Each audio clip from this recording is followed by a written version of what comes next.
Okay, project आपका started है? Yes sir. Sir ये दे रहे हैं एरर सर। मैंने पिछले 2 दिन में जब भी मतलब देखती हूँ उसको रन करती हूँ तो अब वो एक एरर देता है अच्छा, कौन सा एरर है, दिखाएं। इमुलेटर में। अभी तो रन नहीं किया हुआ। कांट एक्सेस पता नहीं क्या कहते हैं वो एक मतलब जो इमुलेटर होता है ना उसके ऊपर एक छोटी सी विंडो आ रही होती है। अच्छा, चलें चलाएं, चेक कर लेते हैं। तो आपने चेक किया कब आपका वाइवा है? नहीं सर मैंने कल परसों चेक किया था अभी तक तो कोई डेट नहीं है। सही है। वैसे कब तक अभी तो मेरे ख्याल से कोर्स सिलेक्शन अभी खत्म हुई है नवंबर की um, 20 को या शायद। नहीं, पहले हो गई थी, आई थिंक सो 10 को हुई है। अच्छा नहीं 18 नवंबर तक तो मैंने देखा था कि एक्सटेंड हुई है अब पता नहीं। अच्छा अच्छा, चलें, बहरहाल हाँ रोज जी। ईमेल चेक कर लें। मे बी वो सही है। आपको उतना टाइम भी ना दें शायद। सही है।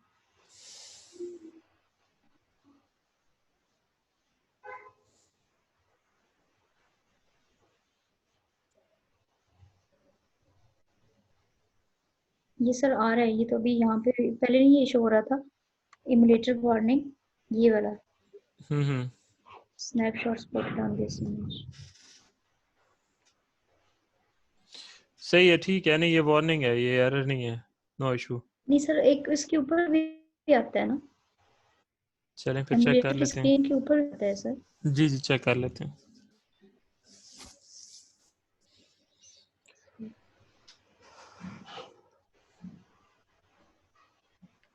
सर जो लेक्चर लास्ट टाइम हुआ था वो साथ में मतलब सुनती हूँ और साथ में सारा वो उधर से देखती हूँ प्रोजेक्ट में से।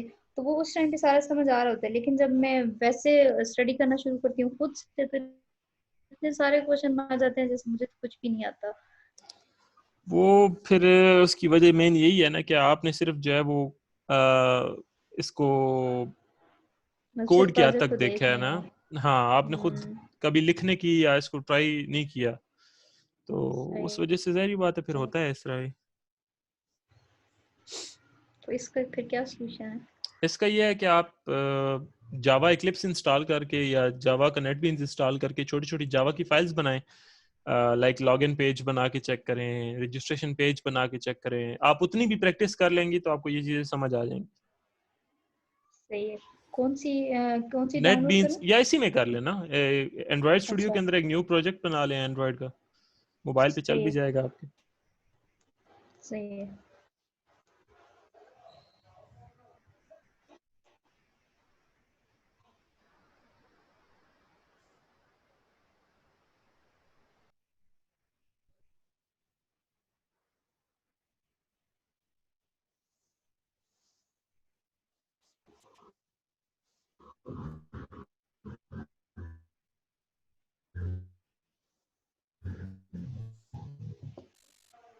इनमें क्या डिफरेंस है सर?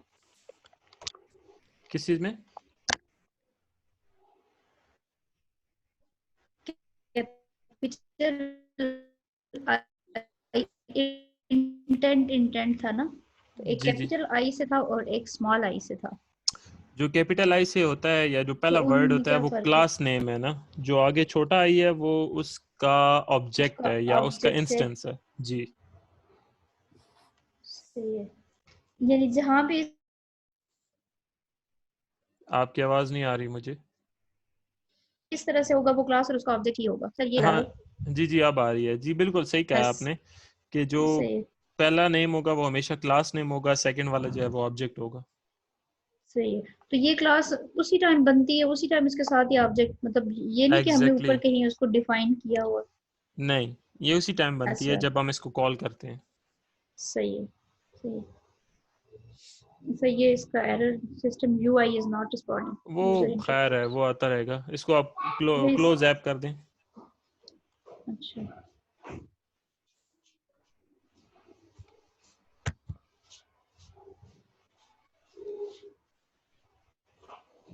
अभी ये अच्छा नीचे मैं आ भी रहा है उसके ना, बाद वो इंस्टॉलिंग स्क्रीन पर टैप एपीकेस। करती रही हूँ तो अच्छा सही है।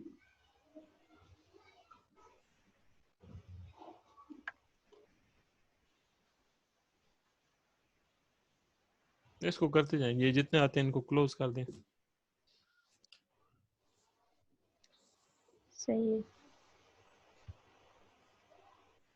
तो वो जो पूछ ये क्यों आ रहा है, आप इसकी मतलब एरर इसको रिमूव कैसे करेंगे या कुछ इस तरह से? नहीं, ये आपका प्रोजेक्ट एरर नहीं है ना, ये तो उसका एंड्रॉयड स्टूडियो का है या इसका मोबाइल के ये अच्छा, जो एमुलेटर है इसका एरर है, सही है, प्रोजेक्ट का नहीं है।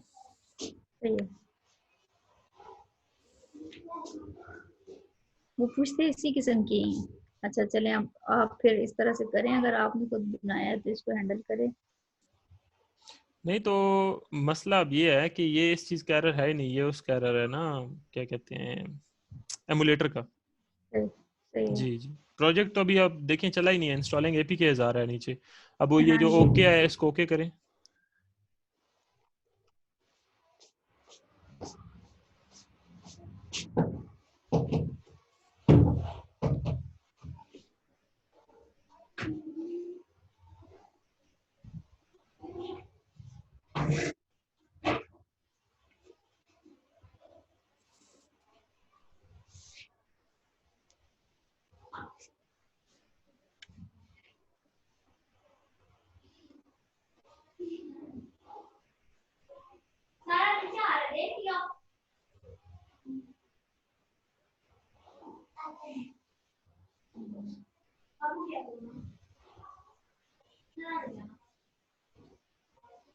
सर जब हम ऑब्जेक्ट्स कर रहे होते हैं, डिक्लेयर्स कर रहे होते हैं, जी जी। तो उसमें button, SQLite database, SQLite open helper, ये क्या है? ये भी ऑब्जेक्ट्स हैं या ये क्या है? अब जैसे आपके पास जो क्लासेस है ना, एसक्यूएलाइट डेटाबेस, सॉरी डीबी हेल्पर, वो एक क्लास है। जब हमने उसको एक्सेस करना है तो उसका ऑब्जेक्ट बनाएंगे। अब एसक्यूएलाइट डेटाबेस जो है वो बिल्ट इन क्लास है, तो उसका भी हमने यूज करने से पहले ऑब्जेक्ट लाजमी बनाना है। अच्छा, तो ये बटन, एसक्यूलाइट डेटाबेस, ये ऑब्जेक्ट ही है? एसक्यूएलाइट डेटाबेस अब वो देखना पड़ेगा ना कि पहले नंबर पे लिखा हुआ है या दूसरे नंबर पे। नहीं, पहले भी बटन है, फिर एसक्यूलाइट डेटाबेस है, फिर एसक्यूलाइट ओपन हेल्पर। किधर, किस जगह पे, जरा सिलेक्ट करके दिखाएं। वो एक्टिविटी पता नहीं अब रजिस्टर एक्टिविटी थी या कौन सी, मैंने ये क्वेश्चन लिखे हुए हैं कॉपी पे। ओपन करें जहाँ पे है, मैं बता देता हूँ आपको।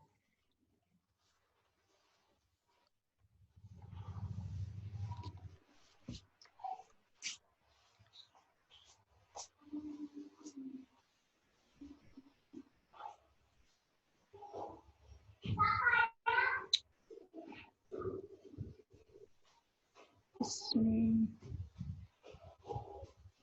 इसमें भी आ रहे हैं, जैसे डीबी ओपन हेल्पर है, फिर नीचे बटन के आगे बटन ड्रैग, बटन लॉगिन। देखें अब एसक्यूएलाइट इस ओपन हेल्पर जो पहले लिखा हुआ है ग्रे कलर में, वो क्लास का नाम है। डीबी ओपन हेल्पर जो आगे है वो उसका ऑब्जेक्ट है। इसी तरह एसक्यूएलाइट डेटाबेस क्लास है, डेटाबेस ऑब्जेक्ट है, बटन क्लास है, बीटीएन रैग ऑब्जेक्ट है, एडिट टेक्स्ट क्लास है, टेक्स्ट यूजर नेम, टेक्स्ट पास ऑब्जेक्ट्स हैं। अच्छा, ये सारी क्लासेस हैं? जी जी। बहुत मुश्किल है ये। और सर इसी के नीचे जो अंडरस्कोर के साथ लगा हुआ है, टीएक्सटी अंडरस्कोर आपने यूजर अपनी मर्जी नेम। का लगाया हुआ है ना, मतलब हमने खुद अपनी मर्जी से लगाया है। अगर नहीं लगाना तो कोई मसला नहीं, अंडरस्कोर जहां जहां पे लगा हुआ है सबके साथ से हटा दें, तब भी ठीक है। सही है, क्योंकि सही है। ऑब्जेक्ट का नाम अब तो अपनी ये मर्जी से रखना होता है। सही है। अब ये जो टीएक्सटी यूजर नेम है, यहाँ पे इसको हम बाइंड कर रहे हैं, वो जो आपने बताया था, जी बिल्कुल। बाइंडिंग हो रही है यहाँ पे, जी। ठीक है। अंडरस्कोर लगाने का मकसद सिर्फ इतना है कि अंडरस्कोर वाला जो टीएक्सटी यूजर नेम है वो हमारा जावा क्लास का ऑब्जेक्ट है, जबकि जो विदाउट अंडरस्कोर के टीएक्सटी यूजर नेम है वो हमारे जो एक्टिविटी है उसके अंदर जो एक्चुअल बॉक्स है उसका नाम है। तो ये दोनों में डिफरेंशिएट करने के लिए अंडरस्कोर लगाया हुआ है साथ। सही है। मैक्सिमम के साथ अंडरस्कोर ही आ रहे हैं मेरे ख्याल से। नहीं, आगे देखें ना, ये आपके पास लाइन नंबर 28 पे देखें। Underscore txt username is equal to edit text find view by id r.id dot txt username। Text user name है, सही है। जी। तो आप ये हमारे ओपन उस करें। बॉक्स का नाम है और ये हमारे ऑब्जेक्ट का नाम जी। है। अब आप ओपन करें एमुलेटर, चेक करें उस पे चला है। इसको क्लोज ऐप कर दें। सही है। ओके, चल रहा है ये। सही है, सही है सर। अच्छा, और सवाल आपके कौन से हैं?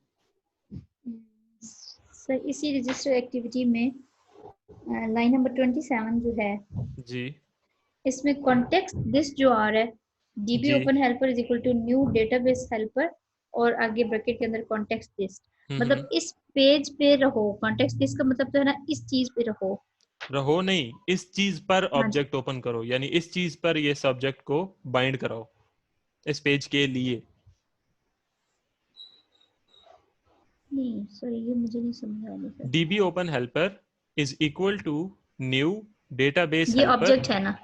डीबी ओपन हेल्पर ऑब्जेक्ट है जो पर्पल कलर ठीक में है, है। इज इक्वल टू ठीक है, न्यू डेटाबेस हेल्पर, ये आगे हम उस क्लास का नाम लिख रहे हैं जिसका ये ऑब्जेक्ट बन रहा है। और ब्रैकेट में जो दिस लिख रहे हैं इसका मतलब ये है कि ये जो न्यू डेटाबेस हेल्पर नामी क्लास है उसको बोल रहे हैं कि ये जो ऑब्जेक्ट बन रहा है वो इस पेज पर बनाओ, किसी और जगह पे ना बना देना। ठीक है। तो ये जो हमने ऊपर डीबी ओपन हेल्पर ऊपर सबसे पहले लिखा हुआ है जी लाइन 16 पे, तो जी। ये तो एसक्यूलाइट ओपन हेल्पर क्लास का ऑब्जेक्ट नहीं है? एसक्यूलाइट ओपन हेल्पर जो है ना वो बेसिकली आपके पास ओरिजिनल क्लास है जो बिल्ट इन क्लास है जावा की, उसका ऑब्जेक्ट बन गया डीबी अच्छा, ओपन हेल्पर। लेकिन डीबी सही ओपन है। हेल्पर को जब हम इनिशियलाइज करवा रहे हैं तो इनिशियलाइज करवाने के लिए जो डेटाबेस हेल्पर हमारी अपनी बनाई हुई क्लास है उससे इनिशियलाइज करवा रहे हैं। अब आप डेटाबेस ओपन हेल्पर ने सॉरी डेटाबेस हेल्पर वाली क्लास ये साइड पे है, इसको ओपन करें। डीबी हेल्पर वाली या डेटाबेस डेटाबेस हेल्पर, हेल्पर वाली? डेटाबेस हेल्पर वाली। अच्छा, सही है। ठीक है, अब इसमें देखें ना line number 11 public class database helper x tends SQLite open helper, तो ये भी उसी को एक्सटेंड कर रही है। सही है, जी, तो इस वजह से ये क्लास सही की है। बाइंडिंग जो है वो एक्सटेंड का हमारे लिए मतलब पॉसिबल है। अप्रोच कर एक्सटेंड, जी, रही है। एक्सटेंड का यहाँ पे मतलब है एक्सटेंड का कि मतलब उसको जी अप्रोच। बिल्कुल अप्रोच कर रही है। सही है, सही। एक है मेरा क्वेश्चन, लाइन नंबर 37 पे ये रजिस्टर एक्टिविटी में ना, जी जी ये किधर की रजिस्टर एक्टिविटी? इस पे लाइन नंबर 37 पे ये जो है sir btn reg dot set on click listener, जी जी। तो ये सेट ऑन क्लिक लिस्नर ये फंक्शन है, ये ये मेथड है? फंक्शन है। अच्छा, और ये बिल्ट इन है? सॉरी, क्या पूछ रही है भाई? सेट ऑन क्लिक लिसनर है क्या चीज, बताते खुद। वो हाँ बटन, जी। बटन रेग का मेथड है आगे से। तो ये क्या कर रहा है, मतलब इस फंक्शन मेथड का क्या काम है? इस मेथड का काम ये है कि ये देख के रखेगा कि जैसे ही इस बटन पे क्लिक हो तो ब्रैकेट के बाद जो लाइन नंबर 43 से स्टार्टेड है सारे काम करना शुरू कर दे वन बाय वन। अच्छा, सही है। यूजर नेम ले, पासवर्ड वगैरह ले, सब कुछ। एग्जैक्टली। सही है, ठीक है सर। और कंटेंट वैल्यूज क्या होती हैं? कंटेंट वैल्यूज आपके पास एक पाइपलाइन होती है जो कि अपने अंदर जितनी भी आने वाली वैल्यूज हैं उनको एक तरतीब से रखती हैं, अपने अंदर स्टोर कर लेती हैं, और जब उनको वापस कॉल बैक की जाती है तो उसी तरतीब से उनको आउटपुट दे वापस देती हैं। देती है। जी।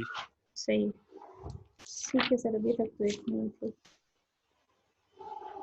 सही हो गया। और इसके अलावा कोई क्वेश्चन आपका? क्योंकि कोड देखें ये चीजें वही रिपीट हो रही हैं, तो अब मुझे वो नहीं लगता कि अब मैं इसको कहाँ से मतलब और क्या बताऊं, क्योंकि ऑलरेडी ये सारी चीजें तो हम लोग कर चुके हैं काफी दफा। अब सही। आपके अपने क्वेश्चंस होंगे जो आपको नहीं समझ आ रहे होंगे, वो आप पूछेंगे तो आपको ज्यादा बेटर अंडरस्टैंडिंग होगी। सर अभी तक तो मैं आज वो यूट्यूब पे भी एक दो दिन से सुन रही थी फंक्शंस वगैरह ना, तो वो जी जी। अच्छा करवा रहा था बंदा, उसको भी समझ आ रहा था। चलें, सही है, अच्छी बात है जी। ये तो तैयारी करें। अब इसके अलावा देखें, अब ये हमारे पास जो है ये पेज आप ओपन करें। एक सेकंड, एक सेकंड जी, होल्ड करें। जी सर।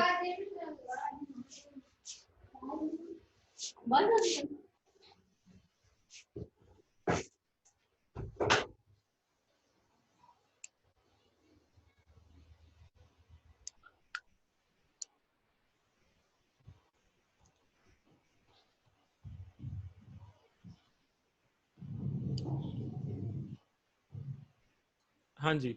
अच्छा, आप इस तरह से करें कि ये जो पेज आपका है कौन सा है जी, ऐड न्यू इनकम वाला, ये ओपन करें।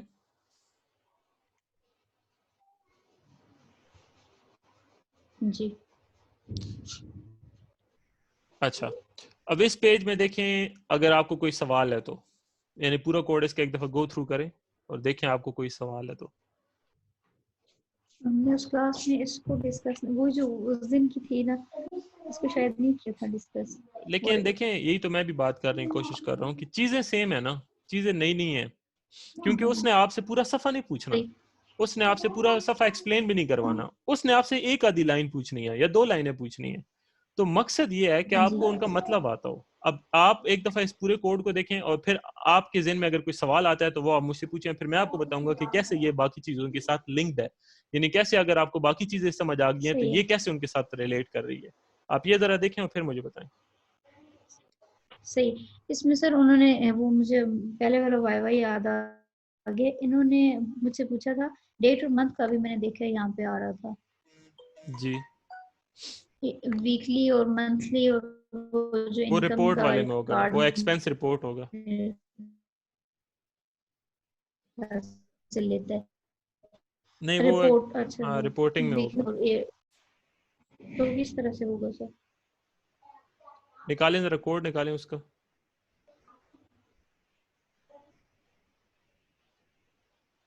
हाँ जी, इधर ये से कौन सा सर, आप पूछ रही हैं? ये जिस तरह ये आ रहा है स्ट्रिंग फॉर्मेट डेट हम्म। वीकली, नहीं वो तो चेंज कर रहे थे ना, वो कह रहे थे कि मंथली की जो रिपोर्ट है वो वीकली रिपोर्ट वो मंथली भी दिखाए, कुछ इस तरह से क्वेश्चन ठीक है, था, मंथली वाली मुझे वीकली में एग्जैक्टली दिखाए, याद वीकली नहीं। वाली हाँ जी, डेली में दिखाए, इस तरह कुछ। ईयरली दिखाए, हाँ जी, कुछ इस तरह से, अच्छा, हाँ अब जी। आप इस तरह से करें ना कि ये एक्सपेंस रिपोर्ट वाला कोड ओपन है ना, इसमें नीचे जाएं। हाँ जी, नहीं इतना नीचे नहीं, कहीं पे, मतलब दरमियान में कहीं। मुझे आप, अच्छा मैं एक मिनट, सही। कंट्रोल आपको मैं करता हूँ, मुझे आप कंट्रोल दें।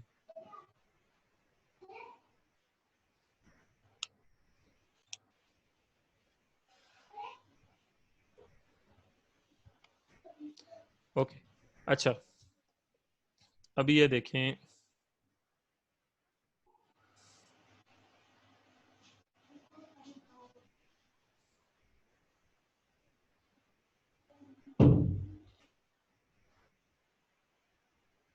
ये देखें। अब हम एक्सपेंस रिपोर्ट का जो यहाँ से है ना, वो क्या कहते हैं, एक्टिविटी, वो भी हम निकाल लेते हैं, फिर मैं आपको समझाता हूँ। निकल क्यों नहीं रहा? रिसोर्स, जी,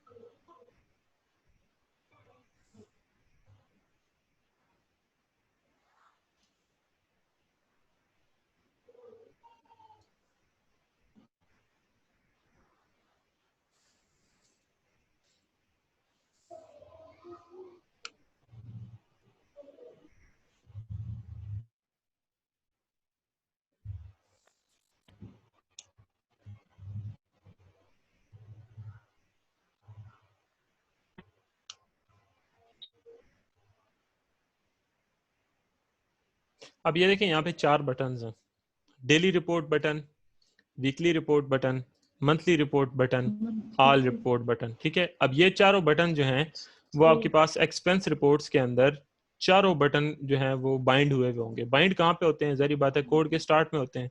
अब इनकी बाइंडिंग हम चेक करते हैं, ये कहाँ पे बाइंड हुए हुए हैं। अगर बाइंड नहीं हुए हुए तो फिर इनको कैसे हम यूज कर रहे हैं वो भी हम चेक कर लेते हैं।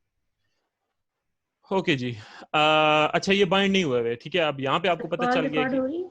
जी हो रही है। अच्छा, अब आपको पता चल गया ठीक है। कि जी ये यहाँ पे बाइंड नहीं हुए हुए। अगर बाइंड नहीं हुए हुए तो फिर ये कैसे काम करेंगे? उसके लिए आप दोबारा जाएं एक्टिविटी रिपोर्ट्स के अंदर। अब एक्टिविटी रिपोर्ट्स के अंदर देखें, यहाँ पे हमने ये चारों बटन एक एक करके चेक करना है। डेली रिपोर्ट बटन चेक करें और यहाँ पे इसका ऑन क्लिक चेक करें। अब ऑन सही क्लिक है। में क्या लिखा हुआ है ये देखें, ये राइट साइड पे एट्रीब्यूट्स वाली विंडो डेली के अंदर, रिपोर्ट कॉल, हाँ जी। हाँ डेली रिपोर्ट कॉल, यानी कि जब इस बटन को प्रेस किया जाएगा तो विदाउट बाइंडिंग, यानी हमने इसको जावा कोड के अंदर किसी बटन के साथ बाइंड नहीं किया, बल्कि हम कह रहे हैं यार जब भी तुम्हें प्रेस हो तुमने डायरेक्टली अपने कोड के अंदर ये वाला फंक्शन ढूंढना है और बस इस फंक्शन को तुमने यूज करना है। और इसी तरह से वीकली रिपोर्ट बटन पे अगर हम क्लिक करके देखें तो वो कौन सा ऑन क्लिक फंक्शन यूज करेगा? वीकली रिपोर्ट कॉल को। इसी तरह जो मंथली ठीक है, रिपोर्ट बटन है वो किसको यूज कर रहा है? Monthly report call. अब ये फंक्शन हम देखते हैं कि कॉल ये को। फंक्शन किधर है। तो ये एक्सपेंस रिपोर्ट में हम वापस जाएंगे, ये थोड़ा सा हम इसको नीचे कोड को करते हैं, ये जिसके साथ देखें। वो ऑन क्लिक लिसनर लगा होता है। नहीं, इसके साथ ऑन क्लिक लिसनर नहीं होता। अब ये देखें, public void daily report call, ये आपके पास वो फंक्शन है जो कि डायरेक्टली चलता है उस बटन को प्रेस करने से। इसको ऑन क्लिक लिसनर की भी जरूरत नहीं है, इसको बाइंडिंग की भी जरूरत नहीं है। अगर यही नाम जो यहाँ सॉरी पे सर लिखा आपकी, हुआ है, अच्छा जी यही नाम जो आपने यहाँ पे लिखा हुआ है, अगर यही नाम हम वहां पे ऑन क्लिक फंक्शन में लिख दें तो बाइंडिंग और सेट ऑन क्लिक लिसनर के बगैर भी ये चल पड़ेगा। तो उस बटन को प्रेस करने से डेली वाले को ये वाला सही फंक्शन चलता है, ईयरली वाले बटन को प्रेस करने से ये फंक्शन चलता है, वीकली वाले बटन को प्रेस करने से ये चलता है। अब अगर वो कहता है कि इसको चेंज करें, सही। तो आपने क्या करना है, सिर्फ नाम चेंज कर देना है। मंथली वाले बटन का ऑन क्लिक फंक्शन उठा के वीकली में डाल देना है और वीकली वाला उठा के वीकली लिख मंथली में दें, डाल देना है। एग्जैक्टली, ठीक है। बस इतना ऑन सा क्लिक काम। की जगह वीकली रिमूव करके मंथली लिख दूं, लेकिन और वो मंथली पूरा की आप जगह नाम, ईयरली। पूरा नाम कॉपी करेंगे ना, क्योंकि आपसे स्पेलिंग की मिस्टेक हो सकती है। बेटर तरीका ये है कि आप एक्सपेंस रिपोर्ट में जाएं, वो अगर आपको कहता है कि मंथली पे क्लिक करने से डेली नजर आए, तो ये आप डेली रिपोर्ट कॉल का कोड कॉपी करें, सिर्फ नाम, ये जो सिर्फ इसका ठीक नाम है, है फंक्शन का। ये ठीक कॉपी करने के बाद है। यहाँ पे आप एक्टिविटी रिपोर्ट्स में आए, मंथली वाले ऑन क्लिक में जाऊं। हाँ मंथली रिपोर्ट बटन पे यहाँ पे क्लिक करें, इसके ऑन क्लिक में आए सही और है, यहाँ पे इसको पेस्ट कर दें और उसके बाद सेव कर दें, और उसके पेस्ट बाद कर आप दूं, जब आप चलाएंगी तो मंथली पे दबाने से डेली की रिपोर्ट आएगी। ठीक जी। ठीक है सर, थैंक यू। अच्छा, इसके अलावा ये देखें, एक्सपेंस रिपोर्ट में ये देखें, अगर हम मिसाल के तौर पे डेली वाला बटन दबाते हैं तो क्या होता है, डेली वाला बटन दबाएंगे तो टाइटल, यानी कि टाइटल नामी बॉक्स जिसके साथ भी बाइंड हुआ हुआ है असल एक्टिविटी पे, उसकी विजिबिलिटी जो है वो विजिबल हो जाएगी। पहले नंबर पे तो ये काम होगा। दूसरी बात, ठीक यानी है, पहली बात तो ये कि वो गायब था ना, वो टाइटल जो है वो पहले नॉन विजिबल था, लेकिन अब हम उसको विजिबल कर रहे हैं। दूसरी जो चीज होगी सही, डेली वाले रिपोर्ट पे, डेली रिपोर्ट वाले बटन पे क्लिक करने से, कि डेली बिल्ड टेबल नामी फंक्शन जो है वो चलेगा और बतौर इनपुट या बतौर पैरामीटर हमसे फॉर्मेटेड डेट लेगा। फॉर्मेटेड डेट में सही, हम उसे क्या भेजेंगे, आज की तारीख, क्योंकि हमें डेली सही, रिपोर्ट में आज की रिपोर्ट चाहिए। तो सही, हमने अब देखना है कि डेली बिल्ड टेबल वाला फंक्शन ये वाला जो है ये है किधर। तो हम ये नीचे जाते हैं, एक तो ये आ गया ना बिल्ड टेबल, ये नहीं, हमने डेली बिल्ड टेबल ढूंढना है। तो हम जाएंगे जी नीचे, ये आ गया daily build table, line number ये आ रहा 144 है पे। सर, जी, लाइन नंबर 144 पे। फोर सबसे पे, पहला हाँ काम, जी, सबसे पहला काम इस फंक्शन के अंदर हम क्या कर रहे हैं, हम टेबल लेआउट के अंदर पहले से जितनी चीजें हैं या पहले से जितने व्यूज पड़े हुए हैं उन सबको रिमूव कर रहे हैं। दूसरे नंबर पे ट्रांजैक्शन लिस्ट का साइज हम ले रहे हैं। अब ट्रांजैक्शन लिस्ट आप पूछे यहाँ पे वो पता नहीं क्या चीज है, तो जाहिर बात है ट्रांजैक्शन लिस्ट यहाँ पे ऑब्जेक्ट है। अब ये किस चीज का ऑब्जेक्ट है ये तो आपको देखना पड़ेगा कि ये कौन सा ऑब्जेक्ट है, लेकिन यहाँ पे ट्रांजैक्शन लिस्ट एक ऑब्जेक्ट है। फिर हम क्या कर रहे हैं, सही, हमने एक फॉर लूप लगाया है। फॉर लूप हमने क्यों लगाया, क्योंकि ट्रांजैक्शन लिस्ट हमारी बड़ी है, हो सकता है एक दिन के अंदर हमारे 10 से 15 या 20 से 25 इनकम और एक्सपेंसेस रिकॉर्ड हुए हुए हों, तो 15-20 तो सही, आपके पास ट्रांजैक्शंस होंगी। तो इसलिए हम फॉर लूप लगा रहे हैं ताकि जितनी बड़ी ट्रांजैक्शन लिस्ट है उतनी ज्यादा दफा हमारे पास फॉर लूप चले, और हर बार हम क्या करें, ट्रांजैक्शन लिस्ट की डेट चेक करें। यानी कि सही, ट्रांजैक्शन लिस्ट डॉट गेट आई, गेट आई का मतलब है कि इस वक्त हम जितने नंबर पे हैं। अब अगर ट्रांजैक्शन सही, लिस्ट के अंदर हमारे पास 25 ट्रांजैक्शंस हैं, तो आई हमारे पास सही, 0 से शुरू हो रहा है तो वो 25 तक जाएगा। तो मे बी हम एक सही, पहले नंबर पे हों, दूसरे नंबर पे, तीसरे नंबर पे, जितने नंबर पे भी हम हैं, उस जी, नंबर पे जो भी ट्रांजैक्शन है उसकी गेट डेट, उसकी गेट डेट लेकर आओ और इक्वल्स उसको चेक करो उस डेट से जो हमें मिली है फॉर्मेटेड डेट के थ्रू। तो अगर वो जो दोनों आज की डेट्स मिली हुई बराबर है, हुई, एग्जैक्टली हमें जो आज की डेट मिली सही हुई है, है, तो हमारी आज की दी गई डेट अगर उस ट्रांजैक्शन की डेट से मैच कर रही हो, फिर क्या करो, फिर हम टेबल रो बनाएंगे, जैसे नॉर्मल टेबल होता है, और हर टेबल के अंदर आपको पता है कॉलम्स और रोज तो होते ही हैं। तो रोज होते टेबल रो, हैं, हाँ टेबल रो के अंदर हम एक नई रो बनाएंगे, और उस रो के अंदर हम क्या करेंगे, उस रो के अंदर पहले उसकी सेटिंग हम करेंगे। पहली सेटिंग हम क्या सही, करेंगे कि उसकी लंबाई चौड़ाई जो है वो मैच पेरेंट से इक्वल हो, यानी कि उसकी जो चौड़ाई है वो जिस टेबल के अंदर रो बनाई जा रही है उस जितनी चौड़ी हो, और उसका जो ऊंचाई है वो रैप कंटेंट हो, यानी कि जितने उसमें अल्फाज लिखे जाएं उतना ही वो ऊंची ऊंची नीची या उतनी पतली मोटी होती रहे। उसके बाद सेट सही, पैडिंग कर रहे हैं, कि अगर ये जो रो हम बना रहे हैं इसका ऊपर वाली रो से कितना फासला रखना है, क्योंकि हो सकता है कि आज की ट्रांजैक्शंस हमारे पास 15 हों और हमने 15 रोज ये बनानी हो, क्योंकि फॉर लूप तो 15 बार चलेगा, तो फिर इसलिए हम उसकी पैडिंग 40 सेट कर रहे हैं, यानी हर रो के बाद 40 पिक्सल्स का फासला छूट जाए। फिर हम क्या कर रहे हैं, स्ट्रिंग रो टेक्स्ट, यानी रो में डालने के लिए जो टेक्स्ट है वो हम ला रहे हैं। वो कहाँ से ला रहे हैं, ट्रांजेक्शन लिस्ट से। ट्रांजेक्शन लिस्ट से डेट लेंगे, ट्रांजेक्शन लिस्ट से गेट इनकम और एक्सपेंस लेंगे। अच्छा, बीच में ये देखिए हम प्लस जी बैक जी स्लैश टी, जी हाँ। हाँ ये टैब्स हैं, यानी कि डेट डालने के बाद 2 दफा स्पेसेस हो, 2 स्पेसेस ठीक डालो, है। फिर उसके बाद इनकम एक्सपेंस लिखो, जो भी इस वक्त ट्रांजेक्शन तुम निकाली हुई है, उसके बाद उसी ट्रांजेक्शन की कैटेगरी लिखो, फिर उसके बाद आखिर में उसी ट्रांजेक्शन की आपके पास अमाउंट आ जाएगी। तो हम क्या कर रहे हैं, जितनी ट्रांजेक्शन पे भी मौजूद होंगे, सबसे पहले उसकी डेट, फिर उसकी टाइप, फिर उसकी कैटेगरी और फिर उसकी अमाउंट, ये एक एक करके हम उसकी रो बनाते जाएंगे। और उसके बाद टेक्स्ट व्यू एक बनाएंगे, क्योंकि रो के अंदर डायरेक्टली डेटा नहीं डाल सकते। तो टेक्स्ट व्यू है, सही। एक डब्बा होता है, उसके अंदर आप जो चीज भी डाल दो वो बस फिक्स हो जाती है। तो टेक्स्ट व्यू बनाएंगे और टेक्स्ट व्यू के फिर हम सेटिंग करेंगे, इसकी भी ऊंचाई चौड़ाई उतनी रखेंगे जितनी उस रो की है जिसमें इसने जाना है। फिर उसके बाद उसकी ग्रेविटी सेट करेंगे कि उसकी ग्रेविटी लेफ्ट होनी चाहिए, यानी कि जो भी उसमें चीज हम लिखें वो लेफ्ट साइड पे रहे, वो सेंटर में या राइट पे ना चली जाए। फिर उसका सही। टेक्स्ट साइज हम यहाँ पे बताएंगे कि उसका फॉन्ट साइज 16 हो, और उसकी फिर हम पैडिंग बताएंगे कि टॉप से कितनी पैडिंग हो, बॉटम से कितनी पैडिंग हो। फिर टीवी को सेट कर देंगे रो टेक्स्ट में, यानी कि टीवी में क्या चीज आप डाल रहे हो, रो टेक्स्ट, यानी रो टेक्स्ट में आपने ये जो पूरी ट्रांजेक्शन निकाल के रखी थी, ये पूरी ट्रांजेक्शन उठा के आप टेक्स्ट व्यू में डाल रहे हो। और रो में फिर क्या ऐड कर रहे हैं, रो में टेक्स्ट व्यू ऐड कर रहे हैं। अब ये बीच में टीवी या टेक्स्ट व्यू ऐड करने की क्या मसला था, क्योंकि डायरेक्टली रो टेक्स्ट को, यानी डायरेक्टली जो स्ट्रिंग होती है एक, उस डायरेक्टली स्ट्रिंग को हम रो के अंदर नहीं डाल सकते, तो उसके लिए टेक्स्ट व्यू की मदद लेनी पड़ती है। तो इस तरह से वो डालेंगे। और फिर टेबल के अंदर चूंकि रो ऐड करनी है, तो table layout dot add view, और व्यू के अंदर हम रो ऐड कर देंगे। तो इस तरह से एक एक करके सारी ट्रांजेक्शंस हम शो करवाएंगे। सही। क्लियर है जी? मुश्किल। अच्छा, मुश्किल है, हाँ जी, क्लियर तो मुश्किल हुआ तो है सर। जारी बात है फिर अब आप हाँ जी। क्योंकि लगातार नहीं पढ़ा आपने इसको, तो मुश्किल तो लगेगा डेफिनेटली। लेकिन चले, ये रिकॉर्डेड है तो मैं आपको सेंड कर दूंगा अभी शाम सही है तक, तो इंशाल्लाह। आप इसको देख लीजिएगा, प्लस ईमेल डेली चेक करें।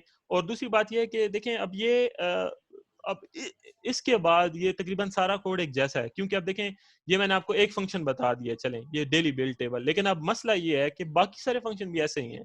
अब ये सही है। नीचे वाला एक आपको फंक्शन दिखाता हूँ, yearly yearly build bill table. Table हो अब गया। इसमें कोई चीज डिफरेंट नहीं सही। है, मैं आपको क्या बताऊं इसमें क्या अलग है, कुछ भी अलग नहीं है, सही एक चीज भी अलग नहीं है सिवाय उस डेट के। सही ठीक है, डेट उसमें सही जहरी है, हाँ बात है जी। और होगी। और इसी तरह से अगर हम और नीचे चले जाएं, वीकली बिल टेबल में आ जाए, तो यहाँ पे 2 डेट्स होंगी, क्योंकि वीक आपको पता है कि फर्स्ट डेट भी होती है और करंट डेट भी होती है। हाँ तो जी। फर्स्ट डेट से मुराद है जब वीक स्टार्ट हुआ था, और करंट डेट से मुराद है आज की डेट। तो डेली बिल टेबल में सही एक है। डेट होगी, वीकली बिल टेबल में 2 डेट्स होंगी, इसके अलावा फर्क है ही कोई नहीं। और मतलब आप उसमें, अब मैं यही बात है कि ये सारी चीजें अब मैं आपको ऑलरेडी बता चुका हूँ, इसमें सब जो कॉमन है, तो ये मेरे ख्याल से आपको खुद इसको देखना चाहिए। तो सही है इंशाल्लाह। आप देखें इसको, वीडियो को सुनिएगा दोबारा से, और क्वेश्चंस कोई हुए तो जरूर पूछिएगा। तो अल्लाह सही है। ताला करे जी आप इसमें क्लियर हो जाएं। तो इंशाल्लाह इंशाल्लाह इंशाल्लाह ताला सर, मैं इस आपको, दफा तो वही बात है। जी जी इंशाल्लाह। तो चलें, मैं फिर जो है वो ये क्लास अभी फिलहाल एंड करता हूँ, और फिर उसके बाद जो है वो मैं आपको रिकॉर्डिंग सेंड कर दूंगा। सही है। और सर ये फी का भी मुझे बता दें। चलें, वो मैं बता दूंगा आपको। ओके, चलिए ठीक है। अल्लाह हाफिज़। Thank you sir, thank you so much, अल्लाह हाफिज़।